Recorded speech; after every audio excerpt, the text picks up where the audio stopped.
What's up, everybody? Welcome back to another video. Today I brought you guys something a little tiny bit different. Today I'm gonna do my first story time. Yay! Okay, so guys, the story that I'm about to tell you guys is true, happened to me. Escape town safe to leave alone. We're gonna find out. Let's get into this video without further ado. But before we do that, please don't forget to subscribe, like, and comment. Tell your grandma, tell your family, tell your brother, tell your sister, tell your friends. Basically, just send it to everybody. So guys, last year a few events happened to me that made me question if Cape Town is a place for young girls, young boys, because you guys are not excluded, I think, because it can happen to anybody, everybody, and whoever. So what happened was, this beautiful day around June, just before my birthday, 3 men broke into my house. Yes, people, 3 men broke into my house. I was sleeping alone in the house. I was robbed. And when I mean robbed, they took everything that was in my house: guitar, camera, my computer, my school supplies, everything, my panties, my bras, my toothbrush. I'm kidding, but I was robbed and they took everything that they could. Anyways, so I go home, I slept around 12 and I'm gone. At around 2, 3 men break into my house. They come with a car, a crowbar to like thingy the door, to break through the door. They came with a crowbar, knife, and they came with those things that you can to open the gate. So they were successful. They got into my house. I was in my bed upstairs because I lived in a double-story granny flat, if that's what people call it here. And I remember that this day I got after when I got home, I did not put any clothes on, so I was not wearing much. I was just wearing like underwear then, and I gone. So now now these people downstairs was where most of my stuff was, because I got from school, I dropped my bag on the floor and then I ran upstairs, slept, done, gone. So they got most of the stuff downstairs because that's where I used to work. So they got the camera, got the guitar, got my computer, got my school supplies. I can't remember exactly what else, but I know they took everything that I ever owned. And then when they came upstairs, I don't know what happened. I really have no idea what happened. All I know is that I was covered with my blanket all the way, but I was not wearing anything. Like, I was just wearing my underwear. Well, I don't know about you guys, but I sleep like that sometimes. I don't do it anymore, but I used to sleep like that, because after that, I mean, you never know who's coming to your house. So yeah, I learned my lesson. Yeah, but anyways, going back to the story. Yeah, so they got upstairs, they started shopping again into my wardrobe, into the other computer stuff that was there, and then I don't know what else. I can't remember. I'm not gonna lie, I can't remember.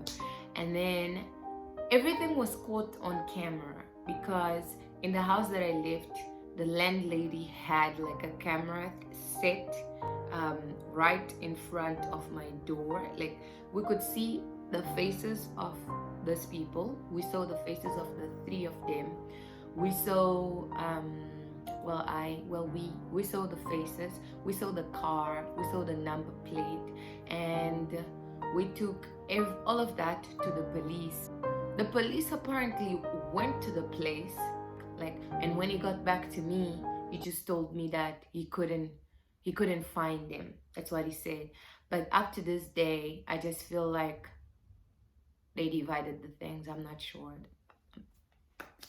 I don't know. I don't trust people very easily, but I really think that is what happened because he had everything, number plate, car, because the number plate apparently gives you um the location of where the person lives, because you have to register that car under somebody's, right, somebody's name.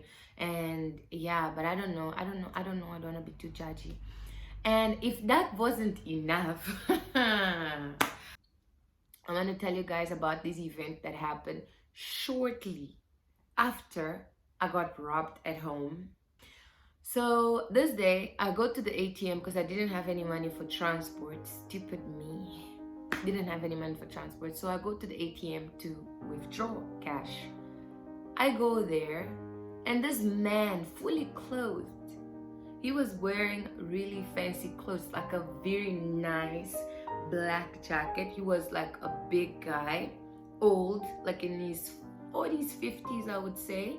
He looked nice. He was black. He was wearing formal slash casual. And then he approached me and I was trying to put my card in, and I put the code, the pin code, and I was like, oh, I have to transfer, because that's what I usually do. I don't keep my money in one account. Never do that, guys. Otherwise, the day you lose that money, it's all gone. So I keep my money scattered. That way it helps me. So this is me on my phone trying to send the money to me because my card is empty and I know it. This man comes to me and he's like, no, you're not doing it right. Give me your card. Give me your... I'm like, oh my gosh, who's this old guy that is trying to fight me right now? I didn't know. I was very naive. I'm gonna say, yes, I was very naive. But I was like, why is this guy like doing this? And then at some point I was like, no, I don't need your help, please don't help me. And the guys, because it was at a garage, it was at the garage, and the guys started listening this ruckus that was happening, and they started like approaching both of us. And at that time, that man managed to swap my card with his. And I put the time he gave it back to me, because I had sent 100 rands to that card that I was gonna withdraw from. So he swaps the card, he takes it, and he dashes, goes. Like, I was like, okay, so he understood that I don't want him here. But then I put the card in and I put my code and it says wrong pin. I was like, but I just went in now, what? So I'm like, no man, this is not normal. So I put it again, I do it again. I'm like, okay, I have one try left. Okay, I was like, something is not right. So I take the card and I move it around to see that signature that you usually put at the back. And it wasn't my signature. That's when I realized, oh my gosh, that man just stole from me. So this is me taking the phone and like, I'm panting because I'm like, oh my gosh, I've never been through this. And like, no, that adrenaline just rushes up. And I was like, what? I can't believe I've just been, this just happened to me. I was like so shocked. Like, yeah. Just thinking about it actually gets me worked out. I was like so stupid. I don't know. Not that I was stupid, but it was just something that I wasn't expecting. Like, you know, when older people approach you, you don't think of them like that. But then ever since that day, I do not trust anybody. Like, you don't understand. I don't care if you're 70, 80, 90. Don't come to me and try and act no, it's not gonna work. It's not gonna, no. After that, I'm calling the bank. Hi, my name is Natalia, and I don't have my passport, because I was so like, I was shaking, and I knew how much I had in my account, and they asked, and I was like, no, I have about this amount. And then they were like, okay, so give us your passport number. I was like, and then I stopped, I breathed in, breathed out, and I was like, you know what, Natalia, calm down. And then I told the lady, oh yeah, my passport number is da-da-da-da-da. And then she was like, okay. And then they blocked that card. A few minutes after I blocked my card, a message came through saying that somebody tried to use my card or something like that. And I was just like, wow. And he couldn't even. So all that he did, he couldn't even get the pin code that I put in. Just to sum up this video, I just want to say that living alone in Cape Town can be a bit dangerous, especially if you're a lady. Yeah, so yeah, so I don't advise any girl to live on their own. It's not worth it. Well, it is worth it because you have your peace, and that's me. I like my peace. But if you can find a roommate, housemate, whatever, a housemate that you really like and you enjoy their company, I think that is a better solution. Also, you save money because living alone can be a bit costly. Like last year I was paying, if I saved all that money, I was gonna be rich this year. But anyways, let's not get into that. But yeah, long story short, guys, be careful. Don't trust anybody. This is just my own experience of what it felt like to be robbed for the first time. Those were the two highlights of last year. I got robbed at home while sleeping, and somebody swapped my card while having an argument and literally just fighting to teach me how to use my own card, and I did not see that coming. But yeah, so guys, be careful. Always be careful, especially at this time that coronavirus is happening. Don't go out alone, especially when it's late. Be careful. Take care of yourselves. Kisses. Oh, by the way, please don't forget to like this video, subscribe, tell your friends and your other friends and your other friends.